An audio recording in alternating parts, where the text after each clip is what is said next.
হরে কৃষ্ণ বন্ধুরা, সবাই গীতা জয়ন্তী শুভেচ্ছা জানাই। আজকে হলো মোক্ষদ একাদশী, আর আজকে দিনে ভগবান শ্রীকৃষ্ণ কুরুক্ষেত্রে অর্জুনরে গীতার জ্ঞান দান করছিল। সকালবেলা ভগবানের সব সেবা কইরা এই যে দেখো এখন রান্নার নিকে বসে পড়ছি। আজকে একাদশীর মহাপ্রসাদটা হলো সাবুর পোলাও, আর এটা আমার তাড়াতাড়ি করে রান্না নাকছে, কারণ আমার একটু পরে আবার কামে যাওয়ার নাকবো। আর সকালবেলা কামে যাবো, খিদে নাকছে, এদিকে একটা কলা খেয়ে বাইরে গেছি, কারণ একাদশীর ওই প্রসাদটা আমি এখন আর পাবো না, ওইটা দুপুর বেলায় পাবো। বাবা আগে খাইয়ে দেখ আমি এটে গেছে, আর আমি এখন যাবো। ক্যামেরাটা ঘুরাইছে আমার দিকে, আর দিকে গাল তেলে একটা থাপুর পড়ে গেল। নাও থাপুরটা খাই কামের দিকে যাই। আসলে আমি একদিনও একাদশী দিন কামে যাই না, কিন্তু এখন যাওয়া লাগবে না, সে কারণ বাবা একা পাই পারবো না। তোমরা শুনছাও বিয়ে বাড়ির কাম, আর এই বিয়ে বাড়ির কাম যদি টাইম মতন না করা পারি তাহলে একটা বিশ্রী ব্যাপার হয়ে যাবে। নাও মইরা বেঁচে সাইকেল খান চালাই যে আইসে আসছি। বাবা আইসে 9টার সময়, আর আমি এলাম দেখো 11:30 বাজে, কারণ একাদশীর প্রসাদ রান্না করবার যে আমার সব দেরি হয়ে গেছে। আইসে এই কাম শুরু না করতে করতে খিদে নেগে গেছে। হ্যাঁ সে বাবা কয় তাড়াতাড়ি খায় নেগা যা। আর এই যে দেখো বসে পড়ছি সাবুর পোলাও নিয়ে। আজকে খালি সাবুর পোলাওই করছি, কারণ ওর সবজি মবজি করার আমার সময় ছিল না। শীতের দিনেও বলে ম্যাক করে দেহ দি চাই মোড়ে কেমন ম্যাক করবে নাকছে। আর ভাববে না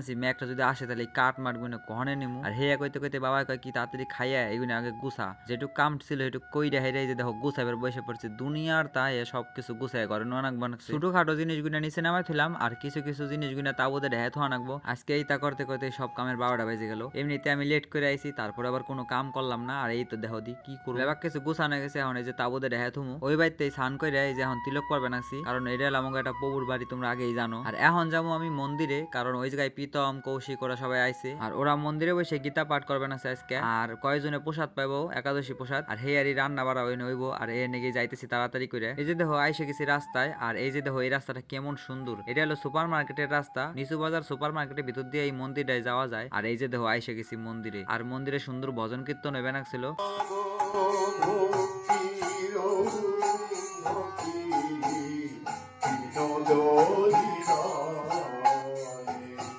এই যে দেখো আমাকে প্রাণের রাধা গোবিন্দ। সারাদিন খাটাখাটনির পর ভগবানের মুখখান দেখলে মনে হয় সবকিছু জুড়াই যায়। এই যে দেখো এইগুলো লুকায় লুকায় ভক্তি করে দেখছাও, কেউ রে দেখাইবো না, এক কোনার মধ্যে বসে গীতা পাঠ করবেন আছে। নাও আইটা গেলে আমরা আন্দার করে। আর এই যে দেখো দি কত সবজি এনে রেডি করে রাখছে, আর এইগুলো এখন আমানি করে বানান রাখবো। আগের বার আমরা সবাই মিলে কি সুন্দর মন্দিরে বসে গীতা পাঠ করছিলাম, আর পুরো গীতাটা শেষ করছিলাম, আর গীতা দান করছিল মন্দিরে। কিন্তু এইবার সত্যি আমি কিছুরই সুযোগ নেওয়া পারি নাই। যাই হোক এই সেবাটা এখন করবে নাকছি। কৌশিকের সত্যি পেটে খুব ব্যথা করতেছিল, সারাদিন কিছু খায় নাই। আর হে নাকি ও ঘরের মধ্যে একটু বসছিল, আমি কইলাম যে তুই বসে থাকা, তো আসতে হবে না এই জায়গা। আর ও সত্যি সেবা থাকলে পরে কখনোই এমন করে বসে থাকে না। প্রীতম আর আমি সবজিটা বানাই নিয়ে এই যে বসে পড়ছি রানবেন নাকি। প্রথমে ভালো করে গরম করে নিয়ে কড়াইটা এই যে ঘি ঢেলে দিলাম, আর এর মধ্যে দিমু ফোড়ন, আদা, জিরা, আর হচ্ছে গোলমরিচ। আর সত্যি কথা কইতে আমি শুকলা লঙ্কা দিছি, কারণ লঙ্কা আমরা এখনো পাই, আর অনেকে লঙ্কা এর মধ্যে পাই না, তোমরাও কিছু মনে করো না। আর এই যে দেখো আলু, কাঁচকলা, এমন কুমড়া, আর হচ্ছে এলো পেঁপে, সব কিছু দিয়ে একবারে নাইড়া চেড়া এর মধ্যে একটু জল দিয়ে দিমু। আর সবজিগুলো আগে একটু ভাবতে নিয়েছিলাম, কারণ ভাবতে না নিলে না সবজি গলবার চায় না, এমনিতেই তাড়াহুড়া করে রান্না করা লাগবে। এর মধ্যে কয়েকটা বাইজের বাদাম দিয়ে দিছি। আর এই যে ধর জল দেওয়ার পরে কি সুন্দর হয়েছে।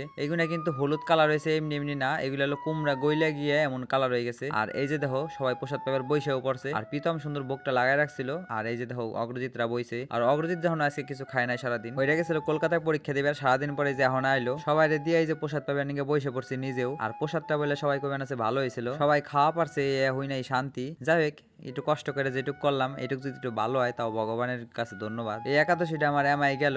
আর তোমাকে যদি ভালো লাগে ভিডিওটা তাহলে একটু কমেন্ট করো। সবাই ভালো থাকো এবং সুস্থ থাকো।